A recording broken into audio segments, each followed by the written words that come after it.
بسم اللہ الرحمن الرحیم۔ میرے چینل پر خوش آمدید۔ کہانی کا آغاز کرتے ہیں۔ فارس کا شہر دلہن کی طرح سجا ہوا تھا۔ غریبوں مسکینوں میں خوب خیرات بانٹی جا رہی تھی۔ ساری رعایا خوشیاں منا رہی تھی۔ 10 سال بعد بادشاہ ترتوش کے ہاں لڑکا پیدا ہوا تھا، تخت و تاج کا وارث، جس کے لیے بادشاہ اور ملکہ نے منتیں اور مرادیں مانگی تھیں۔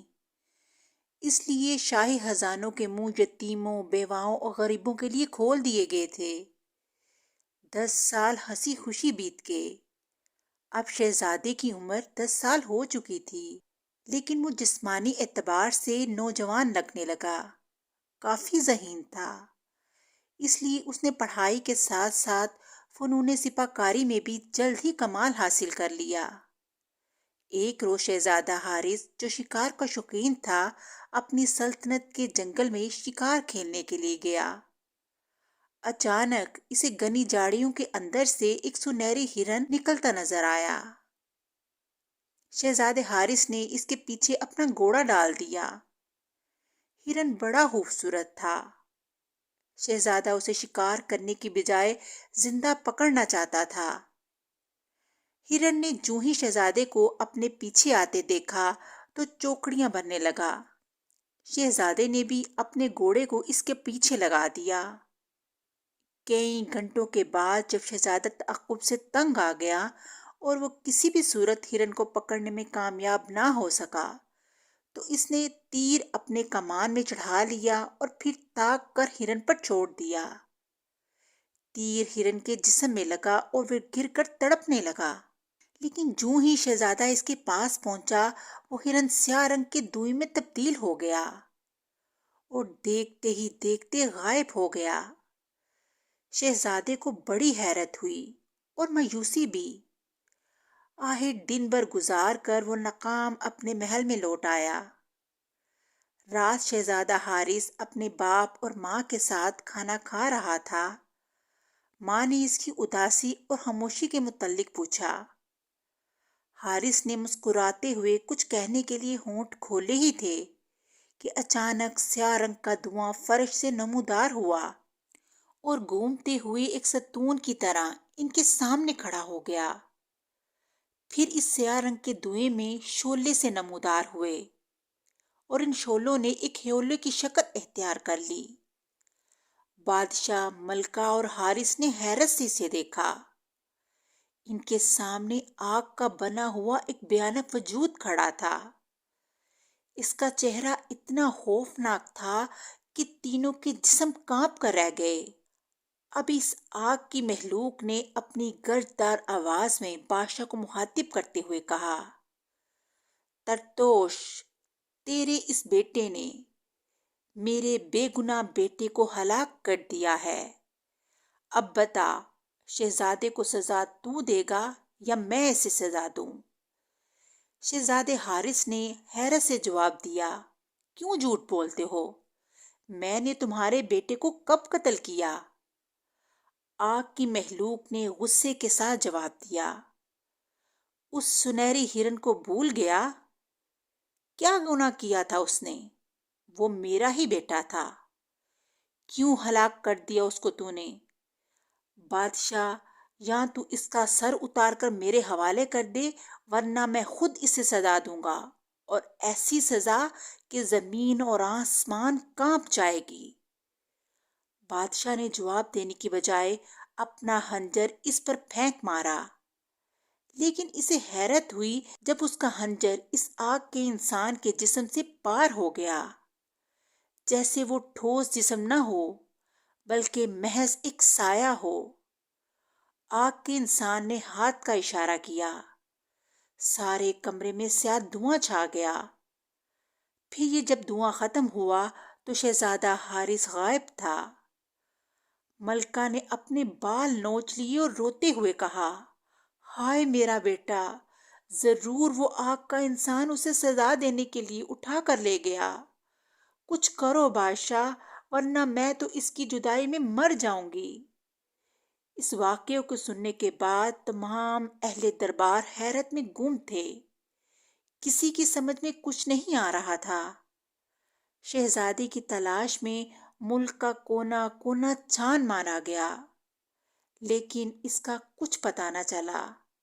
دوسری طرف آگ کے انسان نے اپنی جادو کے زور سے شہزادے کو پھول بنا کر محل کے باغیچے میں موجود ایک درخت پر لگا دیا اور اس سے کہا، ایک بار مرنے سے یہ بہتر ہے تو ہر روز مرے، اپنی آنکھوں سے پھول کی شکل میں اپنی ماں اور باپ کو رات دن تڑپتا دیکھتا رہے۔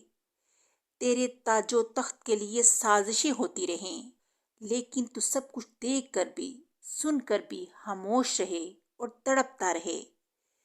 شہزادہ رات رات بھر اپنی ماں کے لیے روتا اور تڑپتا رہتا اور آوازیں دیتا رہتا اور ان کو دیکھتا رہتا۔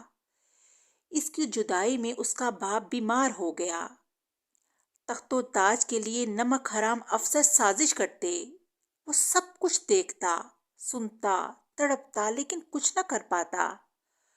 وہ رات رات بھر روتا۔ دن کے وقت محل کے ملازمین اس کے آنسوں کو شبنم کے قطرے سمجھتے۔ ایک روز بیمار بادشاہ اور ملکہ اس درخت کے نیچے بیٹھے بیٹے کی جدائی میں رو رہے تھے۔ ان کے اوپر شاخ پر پھول کی شکل میں شہزادہ بھی آنسو بہا رہا تھا۔ اس کے آنسو اس کی ماں کی گود میں گر رہے تھے۔ ملکہ نے اوپر دیکھا، ایک پھول تھا جس سے پانی کے قطرے گر رہے تھے۔ ملکہ نے بادشاہ سے کہا، دیکھو ہماری حالت پر تو اب اس باغ کے پھول بھی روتے ہیں۔ بادشاہ نے سوگوار ہوتے ہوئے پھول کو دیکھا اور کہا، ملکہ بھلا پھول بھی رویا کرتے ہیں؟ پگلی، یہ تو شبنم کے قطرے ہیں۔ باپ کی بات سن کر شہزادے کے دل پر تیر سا لگا، لیکن وہ کیسے اپنے ماں باپ کو بتائے، میں پھول نہیں، تمہارا وہی جگر گوشہ ہوں جس کے لیے تم رو رہے ہو۔ اچانک باہر سے کسی فقیر کی آواز آئی، چلو بھر خون دو اور کھوئی ہوئی چیز پالو۔ بادشاہ اور ملکہ نے جب یہ صدا سنی تو فوراً غلام کو بیچ کر اس فقیر کو طلب کیا۔ جو ہی فقیر آیا، بادشاہ نے کہا، اگر چلو بھر خون کے بدلے ہمیں ہمارا گمشدہ بیٹا مل سکتا ہے تو بابا میں خون دینے کے لیے تیار ہوں۔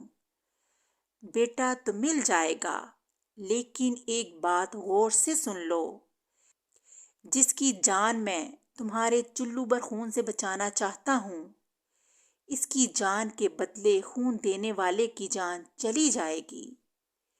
بیٹا مل جائے گا، لیکن تم دنیا سے رخصت ہو جاؤ گے۔ ملکہ نے سنا تو فوراً کہا، نہیں، یہ خون میں دوں گی۔ بھلا ایک عورت یہ کیسے برداشت کر سکتی ہے کہ اس کا سرتاج تو قربانی دے اور وہ بیوہ بن کر زندگی گزارے؟ خون میں دوں گی۔ بیٹا مل جائے گا تو میں اپنے خاوند کی نگاہوں سے اسے دیکھتی رہوں گی۔ بادشاہ اور ملکہ دونوں ہی قربانی دینے پر بضد تھے۔ آخر کرہ ڈالا گیا اور بادشاہ کا نام نکل آیا۔ فقیر کی جھونپڑی میں ایک لاش پڑی تھی۔ فقیر نے اپنا خنجر نکال کر بادشاہ سے کہا، تیار ہو جاؤ۔ اس کے بعد اس نے بادشاہ کی کلائی پر خنجر سے زخم لگایا اور خون سے چلو بھر اس لاش پر چھڑک دیا۔ یہ لاش ایک چادر سے ڈھکی ہوئی تھی۔ اچانک باہر سے اٹھتا ہوا ایک سر آیا جس کی گردن سے خون ٹپک رہا تھا۔ فقیر نے جلدی سے چادر ہٹائی، لاش بغیر سر کے تھی۔ وہ سر آ کر اس کے جسم سے جڑ گیا اور مردہ جسم زندہ ہو کر اٹھ بیٹھا۔ بادشاہ کا سر در سے کٹ کر گرا۔ زندہ لاش نے دیکھ کر کہا، اب تو بھی برف کے شہر میں جا کر درخت سے لٹک جا۔ بادشاہ کا سر اٹھتے ہوئے کٹیا سے باہر نکل گیا۔ ملکہ سوگوار حالت میں پھول والے درخت کے نیچے بیٹھی رو رہی تھی۔ ایک پھول آ کر اس کی گود میں گرا اور پھر اس پھول نے شہزادے حارث کا روپ دھار لیا۔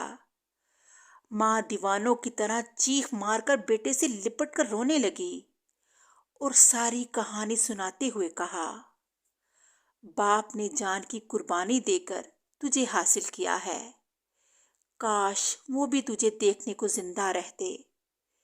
شہزادہ حارث نے کہا، ماں، اگر باپ اولاد کے لیے قربانی دے سکتا ہے تو اولاد بھی اپنی جان قربان کر سکتی ہے۔ حارث فقیر کی جھونپڑی میں بیٹھا تھا اور فقیر کہہ رہا تھا، اگر باپ کے لیے تم بھی قربانی دینا چاہتے ہو تو پھر برف کے شہر میں جاؤ۔ برف کے شہر میں روحوں کی بستی ہے، وہاں موجود مخلوق سال بھر مردہ حالت میں رہتی ہے۔ سال کے بعد ایک دن ایسا آتا ہے جب یہ روحیں اپنی جسموں میں واپس آ جاتی ہیں۔ وہاں جا کر تمہیں تمام درختوں پر پھولوں اور پھلوں کی جگہ انسانی سر لٹکتے نظر آئیں گے۔ ان میں تمہارے باپ کا بھی سر ہوگا۔ اس شہر کی آبادی خدا کے قہر سے برف کے عذاب میں مبتلا ہو کر ہلاک ہوئی تھی، لیکن اس شہر کی ایک شہزادی نور بڑی عبادت گزار اور نیک تھی۔ اس کا مردہ جسم تمہیں اس کے کمرے میں پلنگ پر پڑا دکھائی دے گا جو سنگ مرمر کے محل میں موجود ہے۔ وہاں جا کر تم روحوں کے واپس آنے کا انتظار کرنا۔ جب شہزادی کے مردہ جسم میں روح لوٹ آئے تو اس سے اپنی آپ بیتی بیان کرنا۔ وہ تمہیں ایسا طریقہ بتا سکتی ہے جس سے دوبارہ تمہارا باپ زندہ ہو سکتا ہے۔ شہزادہ راستے کی مصیبتیں جھیلتا، بلاؤں درندوں کا مقابلہ کرتا بالآخر کئی مہینوں کے بعد فقیر کے بتائے ہوئے پتے پر ایک برف کے بہت بڑے پہاڑ کے اندر داخل ہو گیا۔ اس نے حیرت سے دیکھا، پورا ہی شہر برف کا بنا ہوا تھا، یہاں تک یہاں موجود انسان، جانور، ان کے مردہ جسم بھی برف کے تھے۔ دکانیں سجی تھیں، چیزیں موجود تھیں، لیکن انسان مردہ تھے۔ وہ گھومتے ہوئے ایک جگہ جا نکلا جہاں بے شمار بڑے بڑے درخت تھے۔ ان درختوں پر پھلوں اور پھولوں کی جگہ انسانی سر لٹک رہے تھے۔ پورا جنگل ہی ایسے درختوں سے بڑا پڑا تھا۔ تعجب کی بات تھی کہ ان کٹے ہوئے سروں سے خون بہہ بہہ کر ایک خون کی جھیل بن گئی تھی جو کافی دور تک پھیلی ہوئی تھی۔ تلاش کرتے ہوئے آخر حارث کو وہ درخت مل گیا جہاں بہت سے سروں کے درمیان اس کے باپ کا سر بھی لٹک رہا تھا۔ حارث باپ کے سر کے پاس جا کر خوب جی بھر کر رویا، اسے پیار کیا اور پھر یہاں سے اس نے سفید محل کا رخ کیا۔ جلدی ہی وہ ایک کمرے میں جا نکلا جہاں ایک عالی شان مسہری پر ایک انتہائی حسین شہزادی کی لاش پڑی تھی۔ ایسا لگتا تھا یہ چاندی کا مجسمہ آرام کی نیند سو رہا ہے، اور وہ روز رات دن اپنے باپ کے پاس جا کر آنسو بہاتا اور رات کو جا کر شہزادی کے کمرے میں روحوں کی واپسی کا انتظار کرتا۔ ایک رات اچانک سوتے میں کوئی آواز سن کر بیدار ہو گیا۔ اس نے حیرت سے دیکھا، شہزادی نور کمرے میں ٹہل رہی تھی اور شہر میں چہل پہل شروع ہو گئی۔ وہ اٹھ بیٹھا۔ شہزادی نے مسکرا کر اس کی طرف دیکھا اور کہا، خوش آمدید اے مہمان۔ حارث نے اس سے زیادہ خوبصورت اور حسین شہزادی اپنی زندگی میں نہ دیکھی تھی۔ اب شہزادے نے اسے اپنی تمام آپ بیتی سے آگاہ کیا۔ شہزادی نے سن کر جواب دیا، بہادر شہزادے، جان کا بدلہ جان ہے۔ ایک چلو بھر خون سے تمہارا باپ زندہ ہو سکتا ہے، لیکن خون دینے کے بعد تم مر جاؤ گے۔ حارث نے جواب دیا، نیک شہزادی، اگر والدین اولاد کے لیے جان کی قربانی دے سکتے ہیں تو کیا اولاد اپنی والدین کے لیے جان نہیں دے سکتی؟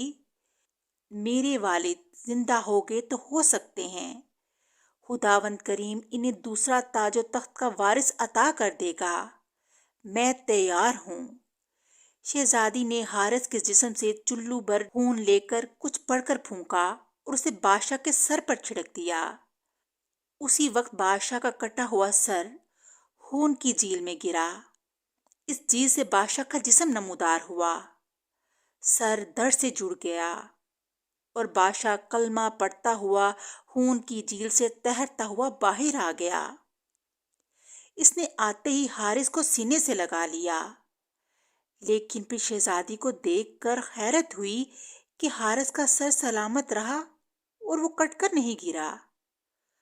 محل میں آنے کے بعد شہزادی نور نے حارث سے پوچھا، تم نے کون سا ایسا عمل کیا جس کی بدولت تمہاری جان بچ گئی؟ اس سے پہلے کہ حارث کوئی جواب دے، ایک فرشتہ دیوار میں سے گزر کر اندر داخل ہوا اور کہا، اس کا جواب میں دیتا ہوں۔ شہزادی، یاد رکھو، انسان کی نیکی کبھی برباد نہیں ہوتی۔ حارث نے اپنے باپ کے لیے جو اپنی جان کی قربانی پیش کی، چلو بر خون پیش کیا، یہ فرما برداری اور محبت کا وہ عمل تھا جو اللہ تعالیٰ کو پسند آیا۔ اپنے باپ کے سر سے لپٹ کر یہ کئی روز اس طرح رویا کہ عرش الہی کو اس نے ہلا کر رکھ دیا۔ اس کی نیکی کے صلے میں اللہ تعالیٰ نے اسے زندگی عطا کی۔ شہزادی نے سوگوار ہو کر کہا، اے خدا کے فرشتے، میں نے بھی اپنی ساری زندگی خدا کی عبادت میں گزاری، لیکن میری نیکیوں کا صلہ مجھے کیوں نہیں ملتا؟ میں بھی اس شہر کے گناہ گاروں کی طرح مردہ پڑی ہوں۔ فرشتے نے جواب دیا، کون کہتا ہے نیکیوں کا بدلہ نہیں ملتا؟ بیٹی، ہر کام کے لیے وقت مقرر ہے، اب وہ وقت آ گیا ہے۔